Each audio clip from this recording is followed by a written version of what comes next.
आदरणीय सरदार वल्लभ भाई पटेल जी की मूर्ति, जो विश्व में सबसे बड़ी मूर्ति है, गुजरात में स्थित है। और यह सिर्फ मूर्ति नहीं बल्कि एक ऐसे नेता की जीवनी है। क्योंकि जीवनी में इसलिए कह रहा हूँ क्योंकि इतनी बड़ी मूर्ति का निर्माण यूँ ही कोई करता नहीं है। उनके मूल्यों को, उनके जीवन को ध्यान में रखकर, उनके संघर्षों को ध्यान में रखकर ऐसी बहुत कम प्रतिमाएं या फिर मूर्ति बनाई जाती हैं।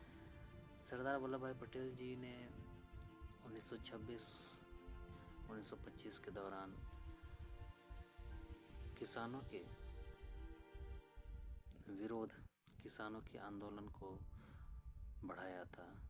क्योंकि अंग्रेज सरकार उस समय भीषण अकाल और बाढ़ में तबाह हुए फसलों पर भी टैक्स को बढ़ा दिया था। और इसी के विरोध में सरदार वल्लभ भाई पटेल जी का आंदोलन किसानों के साथ था।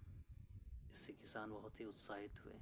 वहाँ की महिलाएं, बारदोली की महिलाएं, उन्होंने खुश होकर उनके आंदोलन, उनके जज्बे को देखकर उन्हें सरदार की उपाधि प्रदान की थी।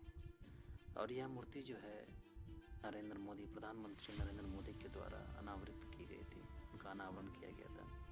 लेकिन यही स्थिति अब उलट है, जहां अंग्रेज के खिलाफ उस समय आंदोलन में सरदार वल्लभ भाई पटेल खड़े हुए थे। आज खुद सरकार ही किसानों का साथ नहीं दे रही है।